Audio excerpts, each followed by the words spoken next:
A pergunta 144 do Catecismo Maior diz assim: quais são os deveres exigidos no 9º mandamento? Os deveres exigidos no 9º mandamento são, preste atenção nisso aí, cada palavrinha, cada sentençazinha dessa daí, dá para a gente sentar e discutir uma tarde inteira. Os deveres exigidos são conservar e promover a verdade entre os homens e a boa reputação do nosso próximo. Então, promover a boa reputação das pessoas que estão ao nosso redor é não quebrar o 9º mandamento. E fazer o contrário é quebrar o 9º mandamento. Assim como a nossa própria reputação também. Evidenciar e manter a verdade e, de coração, sincera, livre, clara e plenamente falar a verdade, somente a verdade. Considerar caridosamente os nossos semelhantes. É aquilo que eu falei, né? Se fulana chega atrasada, ela chega atrasada por quê? Porque ela é preguiçosa. Se eu chego atrasada por quê? Porque eu sou muito atarefada. E é engraçado porque essas coisas que eu estou falando aqui, numa primeira olhada, pode parecer assim, nossa, que horror, que monstro ela pensa que eu sou, né? Eu estou falando de coisas que eu sinto. E se a gente for bem sincero, e olhar para dentro da gente, né, se a gente não tiver uma visão muito romântica e de que nós somos bons demais, né, se a gente não estiver muito enganado a respeito de quem a gente é de verdade, se a gente olhar para dentro da gente, a gente vai ver que muitas dessas coisas a gente faz sim. Não é uma coisa que a gente pensa e que a gente fala que pensa. É aquele sentimentozinho lá dentro que você não se pergunta por que você está sentindo. Sabe aquela tristezinha quando a sua amiga aparece com um carro novo? O que é isso, gente? Gente, isso é feio. Queria contar para vocês. Isso é pecado. Mas o que acontece quando aparece aquela tristezinha lá dentro? A gente vai fazer outra coisa, finge que não percebeu, finge que não entendeu e finge que não é aquilo. Mas aquilo tem nome. E aquilo é pecado contra Deus e contra o nosso próximo. Outro dever exigido, defender a sua inocência. Quantas vezes a gente está diante de situações onde a gente sabe que uma pessoa está sendo acusada erroneamente de alguma coisa e a gente se cala. Está errado. Outro dever exigido, receber prontamente boas informações a seu respeito e rejeitar as que são maldizentes, lisonjeadoras e caluniadoras. Só que a gente faz o contrário, né? Se você estiver passando com muita pressa e alguém disser assim, preciso falar com você. Aí você já fica curiosa, você pergunta, é sobre o que mesmo? Se você for dizer que você vai conversar com ela sobre as vitórias, sobre as coisas boas que aconteceram com fulano, você vai falar, então, estou tão atrasada, depois a gente se fala. Né? Porque a gente não quer receber boas informações. Mas se as informações forem maldizentes, a gente se atrasa. Não é não? Menina, tu não sabe quem eu vi onde, aonde. Quem eu vi ontem, aonde? Então pode ser o médico que está te esperando o exame que você marcou há um mês. Não interessa, você para. Isso é pecado contra o 9º mandamento, porque os deveres exigidos no mandamento é você receber prontamente boas informações e rejeitar as que são maldizentes. Sabe aquela pessoa que vem e fala, garota, preciso te contar uma. Sabe fulana? Você, não, querida, não sei. Também não quero saber. Obrigada. Essa deve ser a nossa atitude, porque quando a gente acolhe a fofoca, nós nos tornamos como todo o grupo. Né? Mais deveres exigidos nesse mandamento. Não, agora são os pecados proibidos no 9º mandamento. Vamos lá. Tudo que prejudica a verdade e a boa reputação do nosso próximo. Tudo que prejudicar a verdade, mesmo que seja você deixar de falar. Sabe quando está aquela conversinha de mães de aluno no grupo do WhatsApp? Descendo a lenha na professora, no professor de basquete, no professor de judô, sei lá do quê. O grupo de mães descendo a lenha, falando que, sei lá, o professor de judô chegou tarde porque é preguiçoso. Nem sei se aqui tem judô, né, gente? Eu não estou sabendo de nada, eu estou chutando. Aí, uma das mães sabe, e o papo está quente, né? Cada uma acrescentando uma informação mais caluniosa do que a outra.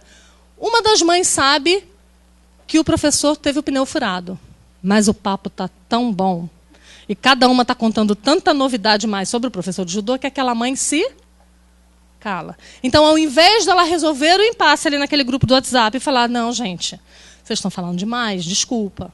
Né? Aconteceu isso, isso e isso. Né? Então, tudo que prejudica a verdade e a boa reputação do nosso próximo é pecado contra o 9º mandamento.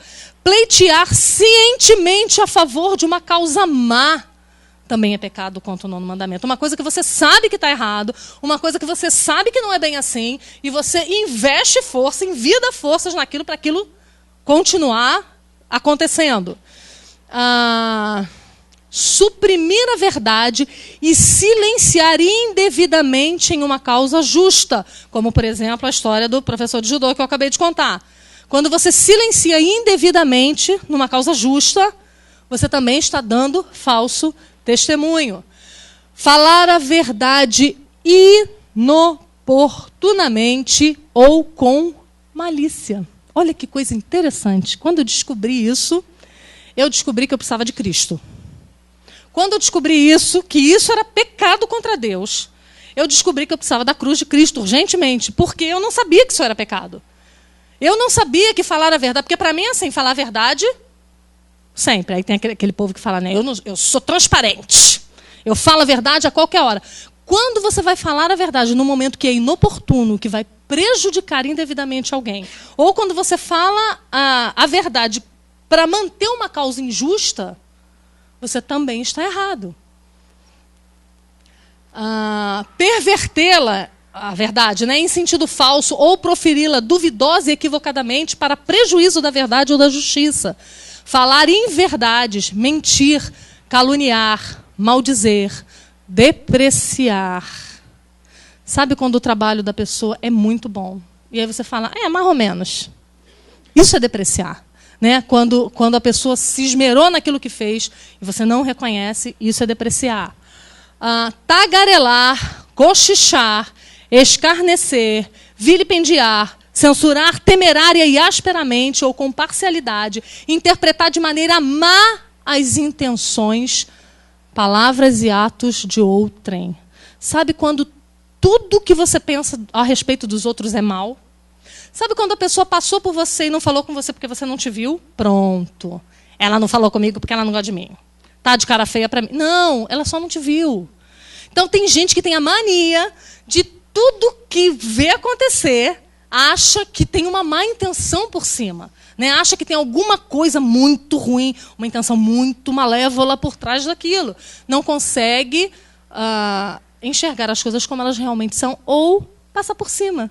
Né? Ou desculpar as pessoas. Né?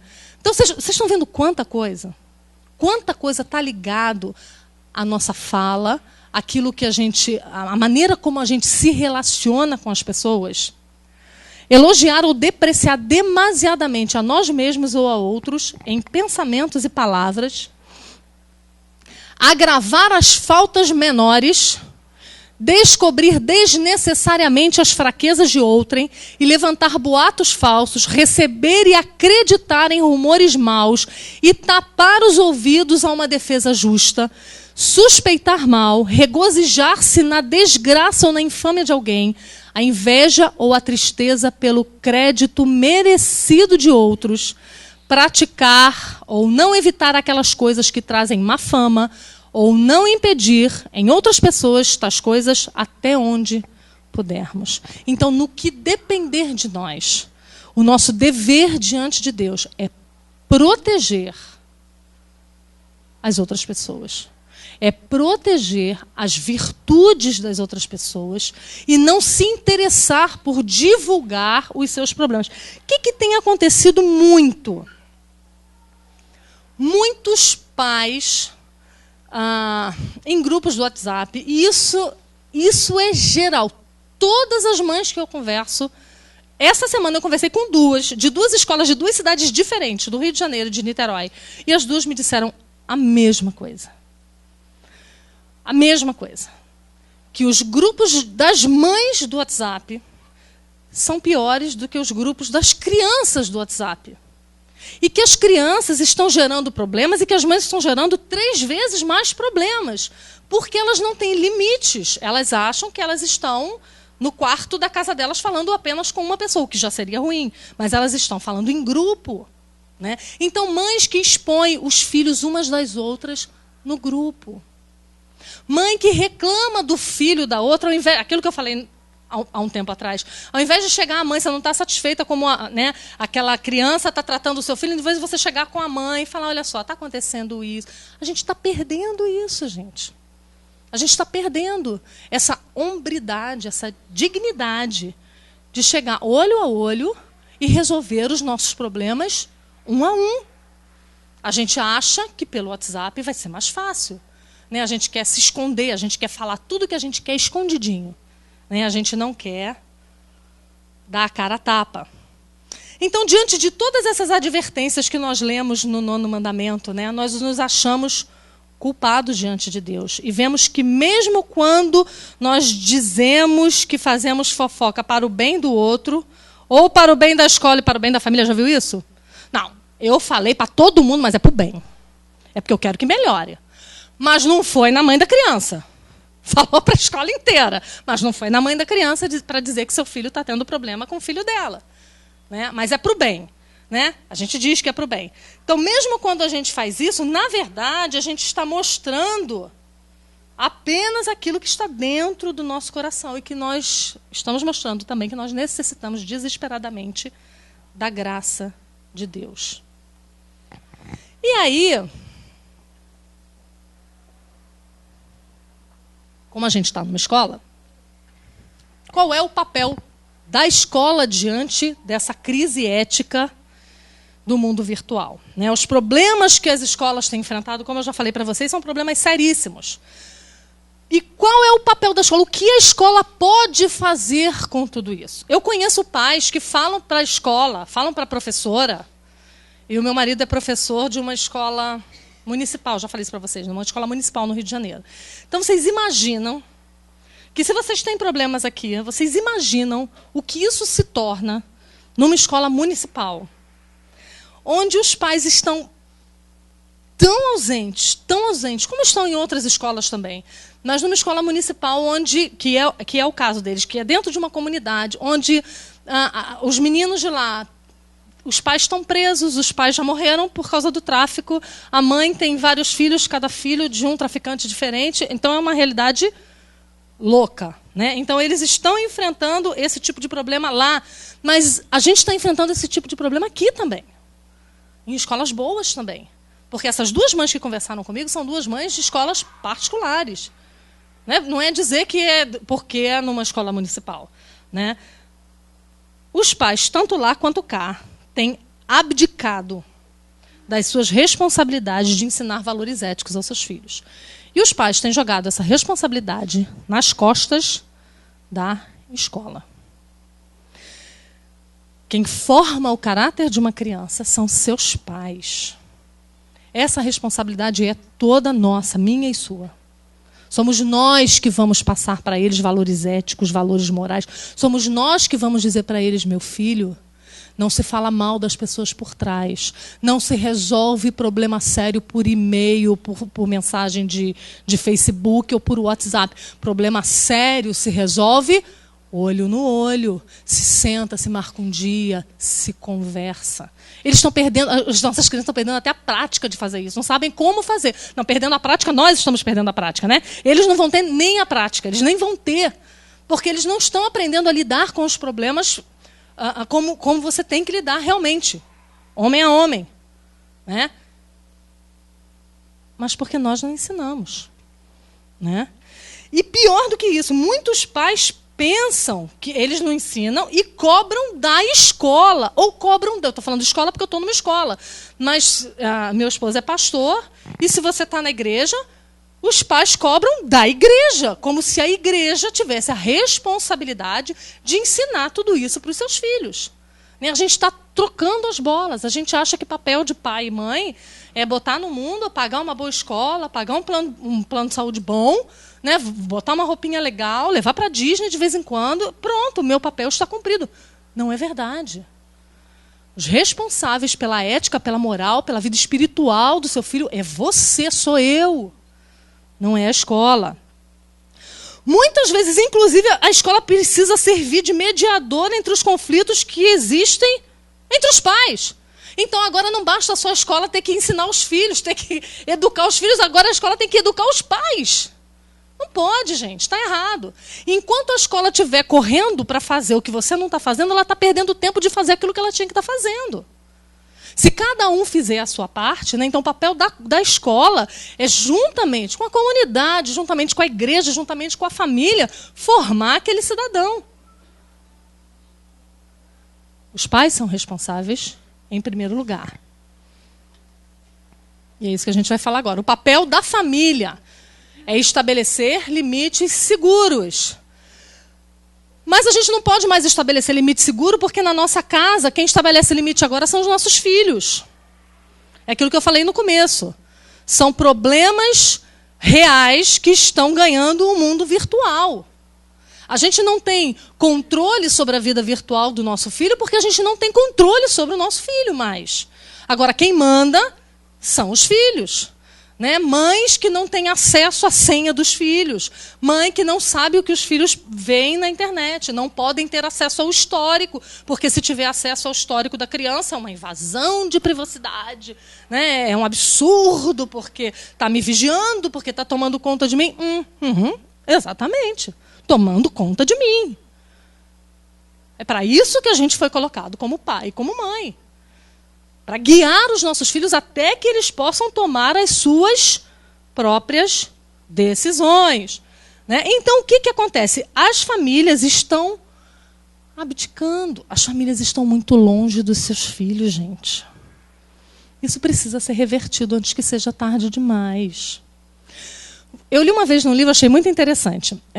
O autor dizia assim, a criança ela é uma bomba relógio que, se não for desarmada a tempo, vai estourar na adolescência. É exatamente isso. E o que é desarmar essa bomba relógio? Educar, criar, ensinar nos caminhos do Senhor, ensinar o que é correto aos olhos de Deus. Tirar aquelas coisas que são ruins, que são pecado, que são prejudiciais, ensinar o bom caminho para os nossos filhos. Isso é desmontar a bomba relógio.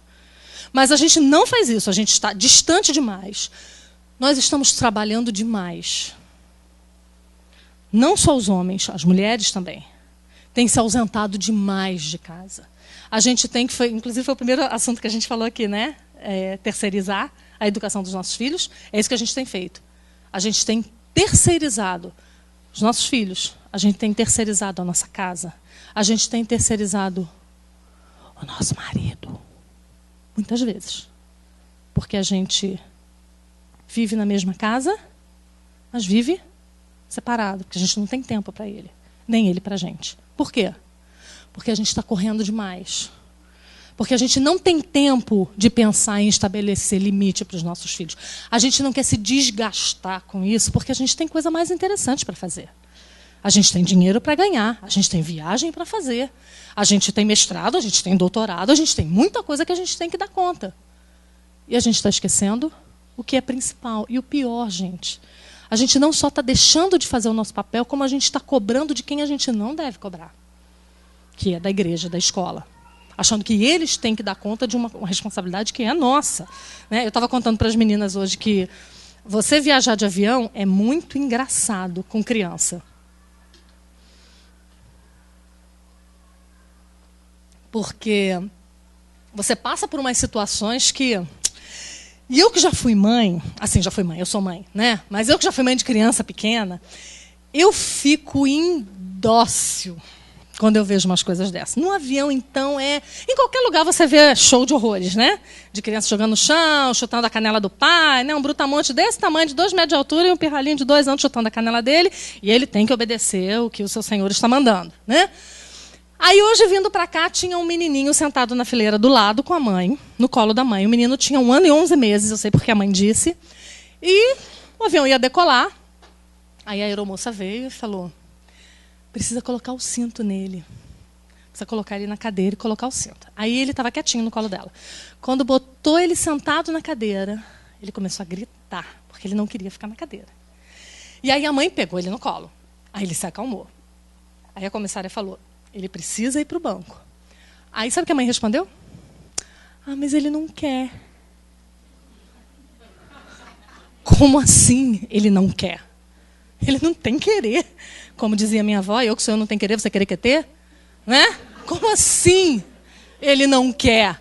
E aí a comissária falou, senhora, ele precisa.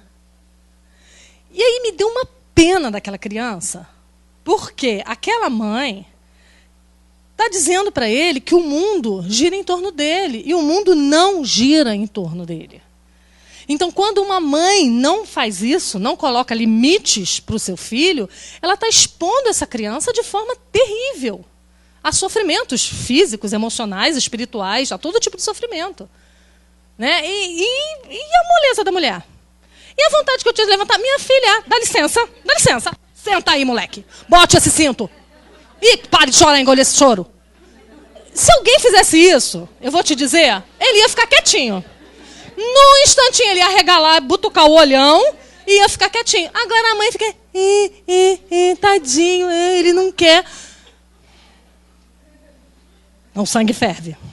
O sangue ferve. O sangue alemão ferve.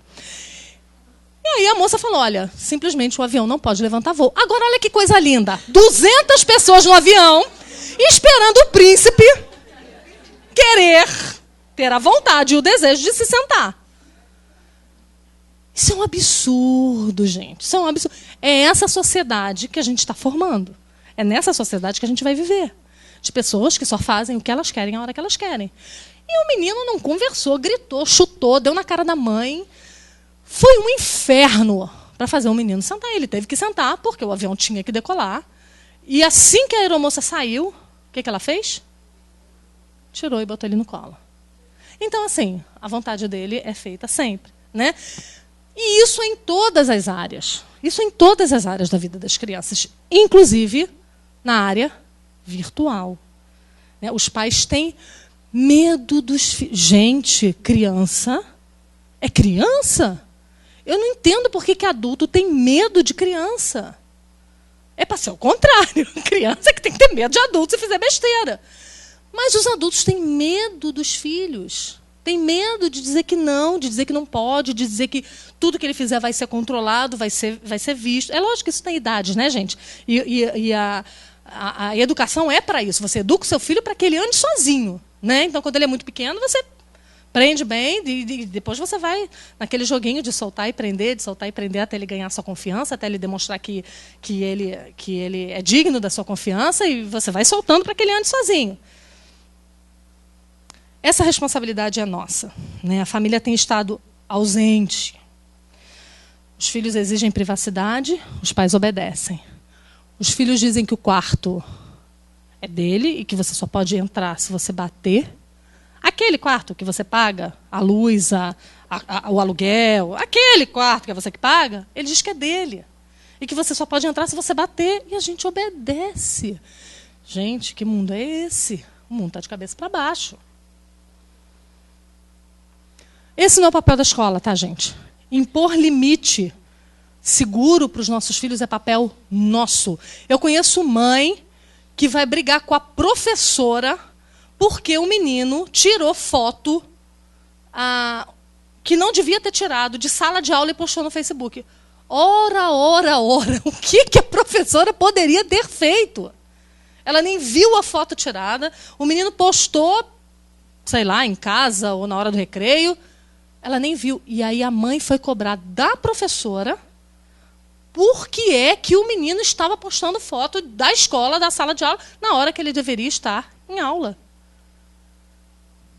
Essa responsabilidade é nossa. Não podemos nos esconder por trás da tecnologia. E esse é um ensino que a gente deve passar para os nossos filhos. Primeiro, olha para a gente.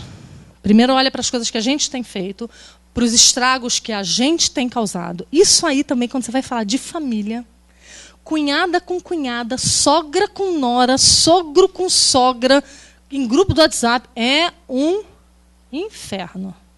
Vira um negócio insuportável. Por quê? Porque a gente acha que porque está por trás do teclado, a gente é brabo, né? Fala o que a gente quer, o que vem na telha. Né? Igual adolescente quando está em grupo. Né? Se acha no direito de fazer um monte de bobagem que se estivesse sozinho não faria. Né? Então a gente precisa aprender a resolver os nossos problemas olho no olho.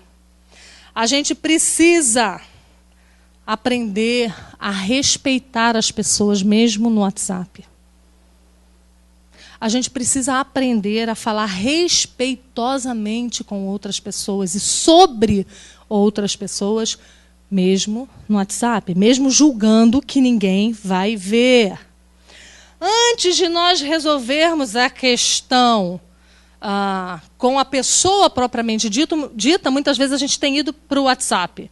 Muitas vezes, antes da gente resolver uma questão com a professora do nosso filho, a gente vai para o WhatsApp. Não, gente. A gente primeiro precisa resolver o problema com a pessoa. A gente precisa se dirigir a quem é o foco da questão. E ali a gente vai resolver o problema, conversando, né? Por que que quando a gente tem alguma dúvida, a gente não vai direto à pessoa? Se foi um fato ocorrido dentro da escola, se foi um fato ocorrido dentro da família, na casa da sua cunhada, na igreja, por que que antes da gente sair digitando sobre o assunto, a gente não volta ao lugar onde aquilo aconteceu e a gente não conversa e procura saber o que é que está acontecendo?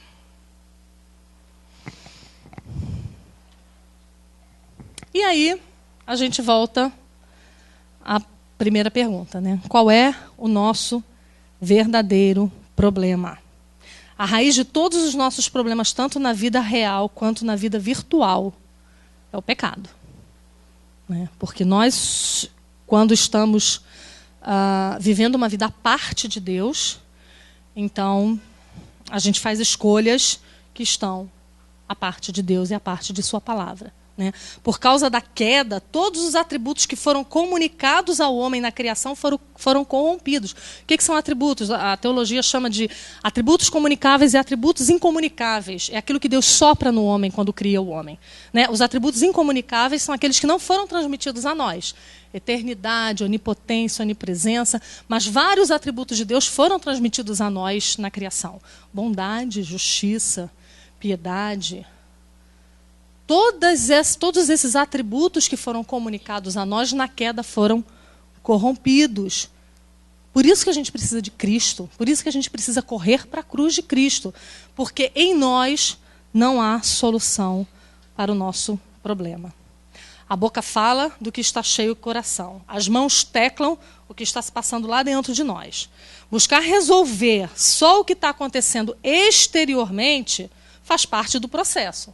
Mas os motivos que me levaram a agir assim precisam ser seriamente investigados, né? Então, o meu convite para você essa noite é para que você se sinta responsável em sondar o seu coração, em sondar o coração dos seus filhos, ajudar os seus filhos a fazer isso também. A perguntar qual a motivação do que você fez, do que você falou, qual a motivação do que você postou, por que você fez isso, né? Nós somos responsáveis diante de Deus por ensiná-los a sondar as suas intenções e a mudar. Nós somos responsáveis por eles e também por nós, né? Não é uma tarefa fácil, não é simples. Quando a gente tem filho é que a gente percebe como as coisas são difíceis, porque você quer ensinar para eles uma coisa que você não tem, né? Então você precisa buscar ajuda para que você mude em você primeiro, para que depois você consiga ajudar o seu filho a mudar, né? Então, que Deus nos abençoe, nos ajude, né, a encarar o que tem acontecido no mundo virtual apenas como um reflexo do que tem acontecido de verdade com a gente.